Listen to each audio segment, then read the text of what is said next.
Hey students, I am here in front of one of the history buildings at the University of Connecticut because I want us to practice thinking like historians, at least a little bit. But before we get into that too much, I want to tell you a story of my first day of school. You probably have a very similar memory. But I remember I was in kindergarten and my parents had gotten me like a new bag, right, for my school books. It wasn't a backpack, it was like a satchel style bag, and it was yellow, and it had E.T. on it, the extraterrestrial, and behind E.T. in blue letters was repeated E.T. extraterrestrial over and over and over and over. I thought it was pretty cool. E.T. is cool, right? And had new clothes for the day. Everything was like crisp and clean. I had like arranged my lunchbox and the pencils and the colored, the crayons and all that kind of stuff several times over, packed and repacked that bag. Then it was time to get on the bus, right? So the bus comes to its screeching bus brake halt, as all buses do, and man, those steps were tall. I remember having to kind of reach and lean and grab the edge of the bus door to get up in there, and then eventually you scale the cliff, which are the bus stairs, and you finally see the bus driver for the first time. Her name was Mrs. Boots, and she gave me a smile, which was nice. And then I kind of turn left to head down the aisle of seats and pick my seat, and I realized there's no fully empty row. I'm gonna have to sit with someone I don't know, which kind of freaks me out, right? And at that moment the bus starts pulling away, and I see my parents waving, and then they get smaller as they head off into the distance, and I just remember that feeling oh, I'm really on my own right now, which I wasn't at all. And I start going down the rows of seats, just looking for a face that's welcoming or wanting me to join them, and I didn't see it. And I remember that pit in my stomach was so heavy in that moment. That's my experience. If a reporter had been there and written down exactly what happened, would it have read exactly like that? No, certainly no. First of all, there would have been a lot missing. They would have said a boy steps onto a bus with a yellow ET bag and looks for a seat. Right? It would have been way shorter. It would have been very unemotional. It would have been boring. Maybe the first story was boring, but the second story would certainly have been boring. And you wouldn't have experienced my first day of school at all with the reporter's story. And so the question is, keeping in mind that my kindergarten brain probably fictionalized some of that, I've seen enough movies of kids on their first day of school to kind of recreate that walk down the aisle and feeling like you weren't welcome. Did that really happen? Maybe not. But here's the thing. Have I faithfully attempted to share with you my first day of school? And the answer is absolutely yes. Yes, I have tried to share with you exactly what happened outside of me getting onto the bus, and also inside of me with my thoughts and my feelings.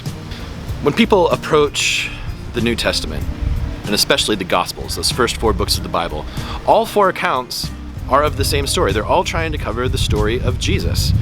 But they are really different. They read differently. They have different events in them. And sometimes when 2 different books cover the same account, they cover it differently, which really throws some people off, because they're like, oh no, I don't know if I can trust the Bible because, in this one story it happens this way and in this other story it happens the other way, or this thing is in a different order in this place than it is in that place. And I think you wouldn't think that at all if you were a historian. If you're a historian and you're always reading these, original texts written by, soldiers on the field, or reading people's journals that have been stashed away in their homes,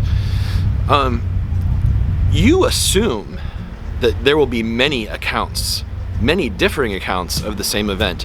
And your job as a historian is to kind of try and figure out why those events were written the way that they were written, so that you can understand that person's moment in history and faithfully communicate that to whoever your audience is.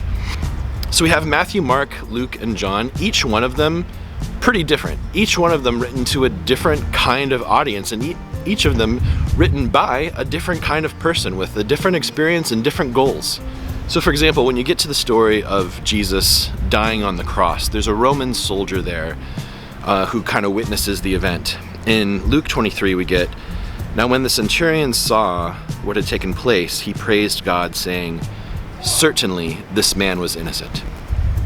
However, in Matthew 27, same event, "When the centurion and those who were with him, keeping watch over Jesus, saw the earthquake and what took place, they were filled with awe and said, 'Truly this was the Son of God.'"